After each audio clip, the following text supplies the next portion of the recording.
vai ver a ação da APUESP, falando agora de educação. A APUESP promoveu um debate sobre carreira e subsídios que a gente vem falando aqui já há algum tempo também.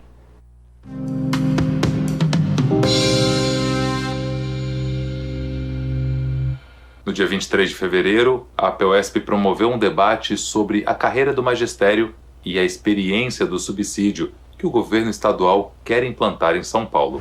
Mais essa live, né, sobre esse ataque que o secretário da Educação e o governo Dória está fazendo com os profissionais da educação no estado de São Paulo e, sobretudo, desrespeitando a lei do piso salarial profissional nacional, né? E, ao mesmo tempo, dizendo que vai, ao invés de ser piso, implantar carreira. A gente não quer carreira. A gente quer o piso salarial profissional nacional, que é de 33,2%. Isso tem que ser resolvido, né? E carreira, nós já temos, ela tem que ser melhorada. Esse é o nosso entendimento. Foram convidados professores do Espírito Santo, Minas Gerais e Rio Grande do Sul, estados onde o subsídio foi implantado. A lei foi aprovada no dia 18 de 12 de 2007. E os jornais todos estampavam assim, o magistério vai ter 100% de reajuste. Só não explicavam como. Então, quem na época ganhava, por exemplo, R$600, que era quem era graduado, passou a ser 1.200. Só que não dizia como é que ia fazer. A lei do subsídio diz o seguinte, é uma parcela única no contra-cheque e vedado o acréscimo de qualquer gratificação, qualquer adicional, qualquer abono, qualquer prêmio, qualquer verba de representação. Então, era só aquela linha onde ele juntava todas as gratificações que a pessoa já tinha na carreira e colocava ali. Então, às vezes, a pessoa tinha lá 70% de gratificação, 50% de gratificação, mas quando olhavam lá, tinha R$100 a mais. E não tinha esperança de ser aprovado o piso nacional. Como é que eles criaram isso aqui? Eles pegaram o vencimento básico, tá? Mais as vantagens que as pessoas tinham dos seus triênios, as suas vantagens, e criaram uma parcela de redutibilidade junto com o subsídio. Separada, tá? Subsídio e depois parcela de redutibilidade. E as gratificações aí na apresentação da Noêmia ficaram dentro do subsídio, aqui foi criada uma parcela autônoma separada. Então, duas parcelas.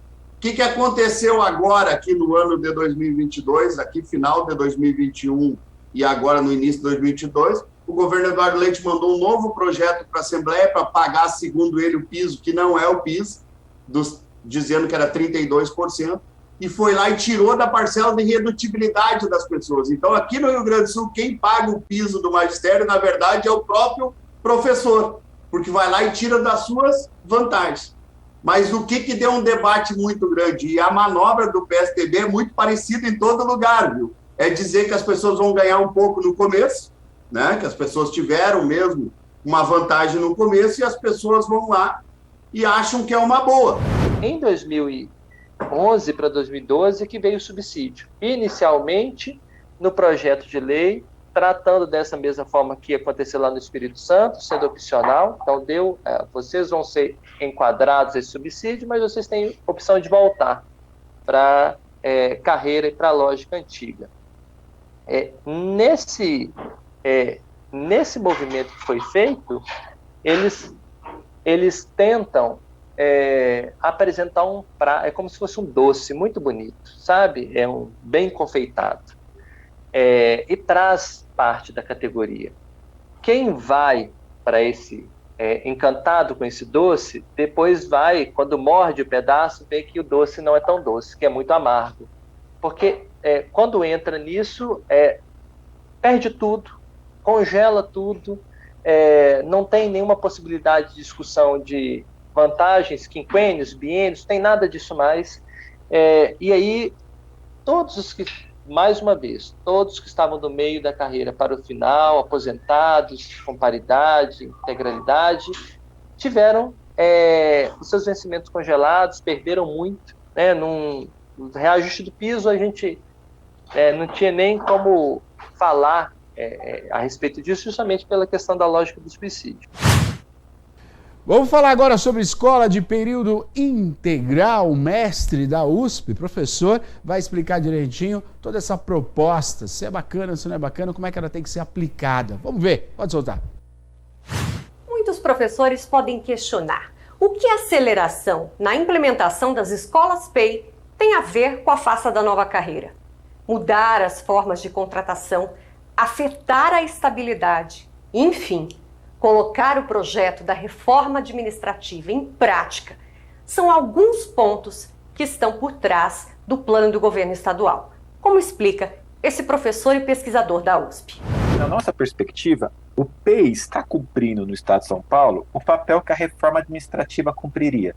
O Estado não consegue aprovar a reforma administrativa, que é criar as novas formas de contratação dos servidores públicos, principalmente para afetar a questão da estabilidade, né?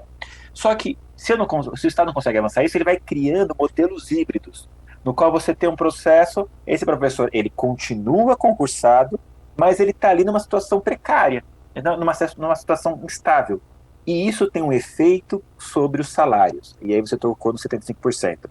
75% já foi há muito tempo, porque se a gente olhar as perdas salariais dos professores do Estado, desde o último aumento até hoje, as perdas são muito maiores de 75%. Então nós temos esse 75%, que é uma gratificação não incorporada ao salário, ele é negativo. E aí você tem essa oferta. Você consegue imaginar o mecanismo político que é: eu oferto 75% para convencer esse professor, mas o coloco numa situação precária no qual ele politicamente não poderá se organizar mais e, portanto, nunca mais vai lutar pelo aumento salarial. E vai depender o tempo todo desses 75% que devem cair nos próximos anos, que devem desaparecer. Então, é uma grande armadilha política que os professores precisam tomar muito cuidado, porque, claro, a gente sabe que dentro de uma carreira desvalorizada, precarizada, como tem sido a carreira do professor da rede estadual, qualquer gratificação faz brilhar os olhos dos professores. Mas a gente sabe que o problema da valorização do professor da rede estadual não passa por gratificação, passa por carreira, por condição de trabalho, por condições de tempo de trabalho, tudo isso que está sendo menosprezado.